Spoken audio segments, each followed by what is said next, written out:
Hello everyone, welcome to Vedankul. हमने इसके पहले एक वीडियो अपलोड किया था इसी चैनल पे। आपने शायद देखा होगा उस वीडियो को, जिसमें हमने डिस्कस किया हुआ बीएचयू पीजी कोर्सेज़ के लिए मॉप अप राउंड एडमिशन का नोटिफिकेशन रिलीज़ कर दिया गया है। अब हमने ये भी बोला था उस वीडियो में कि कैसे फॉर्म को फिलअप करना है, उसको हम नेक्स्ट वीडियो में मैं बता रहे होंगे आपको।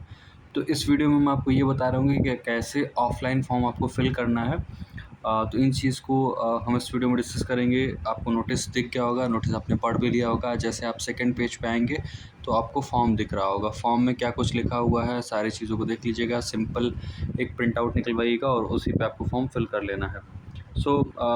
फॉर्म नंबर यहाँ फिल कर दीजिएगा। अटैच बीएचयू रजिस्ट्रेशन फॉर्म, जो बीएचयू के पोर्टल पे आपने रजिस्ट्रेशन किया है उसका फॉर्म आप अटैच करिएगा, और जो उसमें बीएचयू पीजी करके एक बीएचयू रजिस्ट्रेशन नंबर लिखा होगा उसको यहाँ पे आप फिल कर दीजिएगा। देन आपको डेट फिल करना है, जिस दिन रिपोर्टिंग करनी है उसी दिन की आपको डेट डालना है। Name of the applicant in block letters, यहाँ आप अपना नाम लिख दीजिएगा। ब्लॉक लेटर्स में जो भी जेंडर में आते हैं, मेल फीमेल, उसको आप टिक कर दीजिएगा। मोबाइल नंबर पे आते हैं, मोबाइल नंबर यहाँ पे अपना फिल कर दीजिएगा। यहाँ पे अपना ईमेल आईडी फिल कर दीजिएगा।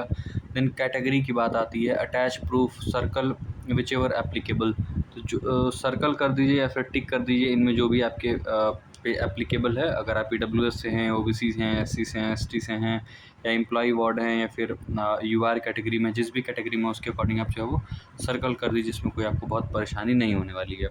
बाकी C1 C2 क्या है अभी आप नीचे देख लेंगे ध्यान से तो आपको क्लियर हो जाएगा। एक है इसमें बीएचयू कोटा और एक है इसमें non BHU quota. Are you PWBD applicant, क्या आप जो है वो फिजिकली डिसेबल्ड कैंडिडेट हैं? अगर ये टिक करना है आपको तो उसका भी प्रूफ आपको अटैच करना होगा। जो भी कैटेगरी है आपकी उसको कैटेगरी सर्टिफिकेट भी आपको अटैच करना है इस फॉर्म के साथ। बाकी पीडब्ल्यूबीडी जो कैटेगरी होती है फिजिकली डिसेबल्ड लोगों के लिए, उनकी जो है वो कौन सी कैटेगरी है उस पर आपको टिक करना होगा। फादर्स नेम फिल करना होगा। देन डेट ऑफ बर्थ आपको फिल करना होगा। देन CUT पीजी स्कोर आपको यहाँ पे लिखना होगा, और उसके साथ साथ जो CUT पीजी का आपका स्कोर कार्ड है उसको भी आपको अटैच करना होगा एज अ प्रूफ। फिर आते हैं क्वालिफाइंग परसेंटेज, क्वालिफाइंग परसेंटेज ठीक है। यूजी अटैच प्रूफ, यानी कि आपको जो आपने यूजी में अपने परसेंटेज पाए हैं उसको परसेंटेज को फिल करना है, और उसका ग्रेड कार्ड या मार्कशीट कह लीजिए उसको भी अटैच करना होगा आपको। अगर आपके पास ओरिजिनल कॉपी नहीं है, इंटरनेट कॉपी है, तो उसको आप अपने कॉलेज से, यूनिवर्सिटी से वेरीफाई करा लीजिएगा, तो वो भी बिल्कुल मान्य होगी, और उसकी कॉपी आप अटैच कर दीजिएगा। फिर डिटेल्स ऑफ डिमांड ड्राफ्ट के बारे में बात करते हैं, तो डीडी का नंबर फिल कर दीजिएगा। जब आप डिमांड ड्राफ्ट बनवाएंगे, डीडी बनवाएंगे, तो उस पर एक नंबर रहता है उसको फिल कर दीजिएगा। डेट फिल कर दीजिएगा, कौन से डेट में डीडी बनी है, और इशूइंग बैंक कौन सा बैंक है, whether it is SBI, whether it is union bank, Indian bank, PNB, HDFC, जो भी बैंक है उसका डिटेल्स यहाँ पे आप फिल कर देंगे। ठीक है। उसके बाद हम आते हैं आगे। देन प्रेफरेंस ऑर्डर से पहले आपको भरना है यहाँ पे प्रोग्राम कोर्स अप्लाइड, कौन से प्रोग्राम या कोर्स के लिए आप अप्लाई करना चाहते हैं उसकी डिटेल्स आप यहाँ पे फिल कर देंगे। देन आप प्रेफरेंस ऑर्डर फिल कर देंगे। यहाँ आपको प्रेफरेंस ऑर्डर फिल करते चले जाना होगा। सपोज़ मान लीजिए आप लॉ फैकल्टी के लिए सिर्फ अप्लाई कर रहे हैं, तो इसमें आप सिर्फ फैकल्टी ऑफ लॉ लिखेंगे, क्योंकि इसमें कोई एफिलिएटेड कॉलेज में आपका कोई जो है वो नहीं चलता है। एफिलिएटेड कॉलेज में लॉ फैकल्टी कोर्सेज नहीं चलते हैं। तो आप क्या करना होगा, मान लीजिए आप एलएलबी के लिए फॉर्म फिल करना चाहते हैं, तो यहाँ लिख दीजिएगा एलएलबी रेगुलर से। ठीक है। फिर सेकंड पे आ जाएगा आपका एलएलबी पेड सीट आ जाएगा। ठीक है। पेड सीट, क्योंकि पेड सीट पे फीस ज़्यादा है तो उसको सेकंड नंबर प्रेफरेंस पे कर दीजिएगा। इसी तरीके से आप अपना प्रेफरेंस फॉर्म फिल कर लेंगे बिल्कुल आसानी से, सूझबूझ के साथ। कुछ भी नहीं समझ में आया तो जिस दिन रिपोर्ट करिएगा उस दिन आराम से वहाँ ऑफिशियल्स या जो भी प्रोफेसर्स हैं उनसे पूछ लीजिएगा हम्बली कि सर मुझे प्लीज़ बता दीजिए, समझ में नहीं आ रहा, तो बिल्कुल आसानी से वो बता देते हैं और आप चीज़ों को फिल कर लेंगे, कोई प्रॉब्लम आपको नहीं होगी। ठीक है। फिर हम आते हैं देन नेक्स्ट पे आते हैं।